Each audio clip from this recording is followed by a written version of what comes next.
তো বন্ধুরা, আজকে সম্পূর্ণ একটি আলাদা ব্লগ নিয়ে এলাম। আর সেটা হচ্ছে রান্নার রেসিপি। 3টে রেসিপি দেখাবো তোমাদের আজকে।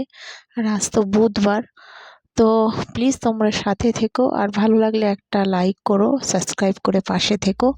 তো দেখো, প্রথমে কিন্তু মূলোর ঘন্ট করবো। মূলোগুলিকে ঝিরিঝিরি করে কেটে নিয়েছি আর গরম জলের মধ্যে একটু তোমার নুন ফেলে দিয়েছিলাম, তো দিয়ে সিদ্ধ বসিয়ে দিয়েছি। আর এটা হচ্ছে পালং শাক। পালং শাক নিয়ে এসছে তোমাদের দাদা ভাই। আর এই শীতকালে কিন্তু পালং শাক খেতে বেশ ভালো লাগে। আর এখন হচ্ছে তোমার মানে সিজন অনুযায়ী এখন সব সিজনেই কিন্তু সব রকমই সবজি পাওয়া যায়। কিন্তু ওই যে বলে না, যেই সিজনের যেই সবজি খেতে টেস্ট লাগে। আর সত্যি বলতে এখন শীত শীত পড়ছে, ঠান্ডা ঠান্ডা, ঠান্ডায় কিন্তু পালং শাক কিন্তু খেতে কিন্তু খুব ভালো লাগে। তোমাদের দাদা ভাই কিন্তু পালং শাকে খুব যে একটা প্রিয় তা না। তো এখন কিন্তু এই তোমার হালকা হালকা শীত পড়াতে কিন্তু দুবার পালং শাক নিয়ে চলে এসছে। আর সেই পালং শাকটাই কিন্তু রান্না করব। আর এটা হচ্ছে হিঙের বড়ি তোমার ভাজি। আর পালং শাকের সাথে একটু হিঙের বড়ি দিলে কিন্তু খেতে দারুণ লাগে। তো বড়িগুলি আগে ভেজে নিলাম। আর দেখো, একটু তেলটা দিয়ে তেলটা গরম হয়ে যাওয়ার পরে একটু শুকনো লঙ্কা আর 5 ফোড়ন দিয়ে দিলাম। আর 4-5টা দিলাম হচ্ছে কাঁচা লঙ্কা। তো একটু নাড়িয়ে চাড়িয়ে, শীতের যে সমস্ত সবজিগুলি আগেই উঠে গেছে, কিন্তু তা হলেও তোমার যেমন সিম, মূলো এগুলি শীতেই ওঠে।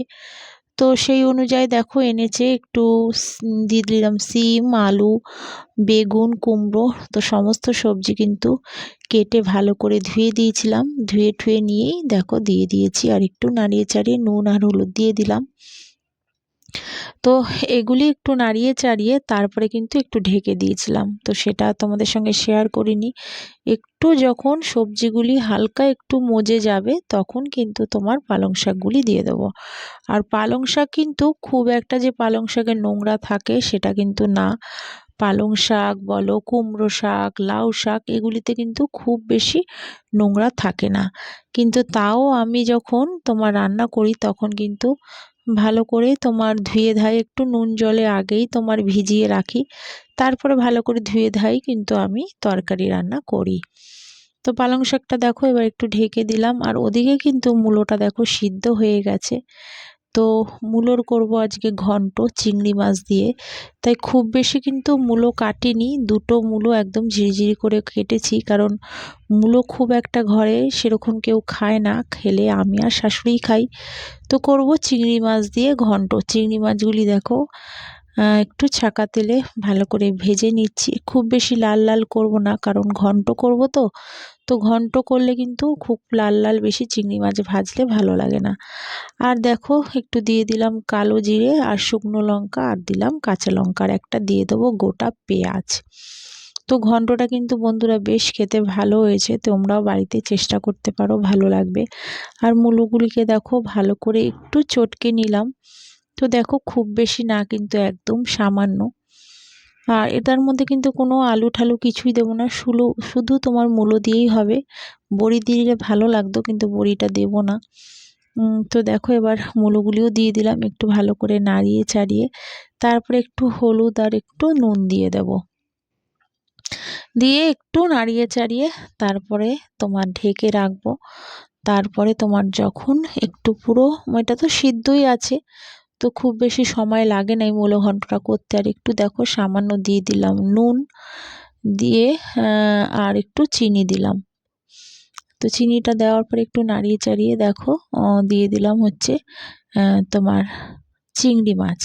তো চিংড়ি মাছটাকে ভালো করে তোমার বললাম তোমাদের ভেজে নিয়েছি, খুব বেশি লাল করিনি। আর একটু টুকরো টুকরো করে নিয়েছিলাম।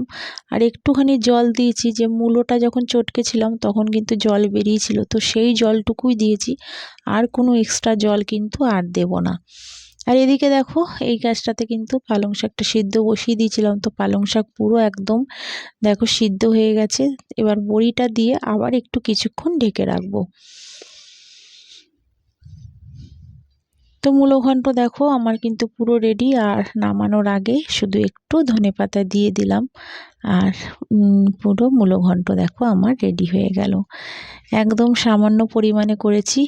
আর সবার লাস্ট হচ্ছে রেসিপি হচ্ছে কাঁকড়া। তোমাদের দাদাভাই নিয়ে এসেছিল কাঁকড়া, আর কাঁকড়া তো জানো আমার দুই ছেলেই খেতে খুব ভালোবাসে। তো দেখো এবার মিক্সিতে একটু মিক্স করে নেব, একটু আদা, পেঁয়াজ, দুটো রসুন আর 3-4টে কাঁচা লঙ্কা তো দিয়ে এবার পেস্ট করে নেব। আর কাঁকড়াগুলিকে এবার তোমার ছাঁকা তেলে একটু ভেজে নেব। তো দুটো কড়াই বসিয়ে দিয়েছি, দেরি হয়ে যাবে, তোমাদের দাদাভাই চলে আসবে, তো সেই কারণেই দুটো কড়াই বসিয়ে দিয়েছি। তো একটাতে ভেজে নেব আলু আর একটাতে ভেজে নেব কাঁকড়া। আর কাঁকড়াগুলি কিন্তু খুব বেশি বড় সাইজ না, একদম ছোট সাইজ নিয়ে এসছে একবেলার জন্যেই। তো দুপুরবেলাটাই এই কাঁকড়া দিয়েই মোটামুটি ওরা খেয়ে নেবে, আর রাত্রে আবার অন্য কিছু করে নেব। তো আলুগুলি দেখো এই ছোটো গ্যাসটাতে বসিয়ে দিচ্ছি, একটু নুন হলুদ দিয়ে ভালো করে আলুটাকে কিন্তু একটু লাল লাল করে ভেজে নেব, আর ওই গ্যাসটাতে তোমার কাঁকড়াগুলিও ভেজে নেব। কাঁকড়াগুলি ভাজা হয়ে গেলে তো দেখো এবার দিয়ে দিলাম দুটো তেজপাতা আর একটু জিরে ফোড়ন দিয়ে ভালো করে একটুখানি তোমার ভাজা ভাজা হয়ে গেলেই তো এর মধ্যে তোমার দিয়ে দেব যে তোমার আলুগুলি যে ভেজেছিলাম সেই আলুগুলি কিন্তু রেখে দিয়েছি আলাদা একটা তোমার বাটির মধ্যে কিন্তু তুলে রেখেছি। তো এবার কিন্তু আলুগুলি দিয়ে দেবো দেখো। তো আলুগুলি দেওয়ার পরে যে মশলাটা তোমার পেস্ট করেছিলাম তো সেই মশলাটা কিন্তু এর মধ্যে দিয়ে দেব। কাঁকড়াগুলি দেখো সব কিন্তু ভেজে নিয়েছি, আর দেখো দিয়ে দিলাম, দিয়ে একটু ভালো করে নাড়িয়ে চাড়িয়ে তারপরে এর মধ্যে একটু নুন হলুদ কাঁচা লঙ্কা না শুকনো লঙ্কার গুঁড়ো, একটু জিরের গুঁড়ো, তো সমস্ত তোমার মশলা দিয়ে ভালো করে তোমার একটু নাড়িয়ে চাড়িয়ে তারপরে তোমার ঢেকে দেব। আর কাঁকড়ার ঝোল খেতে কিন্তু আমারও খুব একটা যে খারাপ লাগে তা না, আমিও ভালোবাসি, কিন্তু আমার দুই ছেলে ভীষণ ভালোবাসে কাঁকড়ার ঝোল। তো আজকে কিন্তু এই তোমার দুপুরে রান্না করেছিলাম, আর সত্যি বলতে খেতেও ভীষণ ভালো হয়েছিল। তো তোমাদের দাদাভাই খুব একটা বেশি ভালোবাসে না, ছেলেদের জন্যই নিয়ে আসে কারণ ছেলেরা খুব ভালোবাসে। আর দেখো কাঁকড়াটা কিন্তু এবার দিয়ে দেব, ভালো করে আগে আলুটা দিয়ে কষিয়ে নিয়েছিলাম, তারপরে দেখো সমস্ত ভাজা কাঁকড়াগুলি দিয়ে দিলাম, দিয়ে একটু নাড়িয়ে চাড়িয়ে তারপরে তোমার দিয়ে দেব জল। আর কাঁকড়া করতেও কিন্তু বন্ধুরা খুব বেশি একটা টাইম লাগে না, যতক্ষণ তোমার আলুটা মানে সিদ্ধ হবে ততক্ষণই, তারপরেই তোমার আবার নামিয়ে দেবো, আর খুব বেশি তোমার পাতলা ঝোল করব না। তো দেখো কষিয়ে নিয়েছিলাম, তো এবার জলটা দিয়ে দিলাম।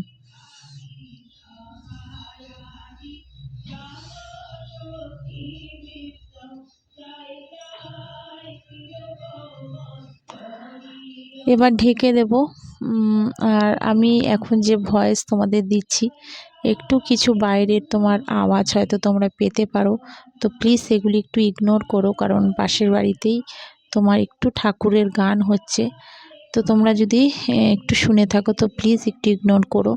আর এদিকে রান্নাবান্নাও কিন্তু দেখো কমপ্লিট হয়ে গেছে, যেটা বললাম বুধবারের দুপুরের রেসিপি তোমাদের সঙ্গে শেয়ার করলাম। তো দেখো এটা হচ্ছে সেই মূলোর ঘন্টটা, খেতে কিন্তু বেশ হয়েছিল। আর এটা হচ্ছে পালং শাকের তরকারি, তো পালং শাকটাও কিন্তু খুব ভালো হয়েছিল, আর তোমাদের দাদাভাই কিন্তু এখন পালং শাকটা খুব ভালো খাচ্ছে। তো দুদিন তোমাদের বললাম খাওয়া হয়ে গেছে। আর এই হচ্ছে সেই কাঁকড়ার ঝোল, দেখো ঝোলটার কালারটাও কিন্তু খুব সুন্দর এসছে, খুব বেশি কিন্তু শুকনো লঙ্কার গুঁড়ো দিইনি, 3-4টে কাঁচা লঙ্কা তোমরা দেখলে দিয়েছি। আর দেখো ঝোলের কালারটা কত সুন্দর হয়েছে। তো চলো বন্ধুরা আজকের মতন কিন্তু ব্লগটা এখানেই শেষ করলাম, তোমরা সবাই ভালো থেকো সুস্থ থেকো, আবার দেখা হচ্ছে আগামীকাল আরেকটি নতুন ব্লগের সাথে। তো আজকের মতন সবাইকে টাটা। আর এটা একদম সম্পূর্ণ ব্লগটা আলাদা, তো রোজ রোজই তো তোমার কিছু না কিছু ঘরোয়া জিনিস দেখাই, ঘরের কাজকর্ম নানা রকম জিনিস, তো আজকে ভাবলাম একটু আলাদা রকম ব্লগ করি, তো সেটাই করলাম। তো প্লিজ তোমরা দেখে নিও। আর ভালো লাগলে তো প্লিজ একটা সাবস্ক্রাইব করে আমার পাশে থেকো। আর যারা করে রেখেছো তাদের অসংখ্য ধন্যবাদ। তো চলো আজকের মতো সবাইকে টাটা।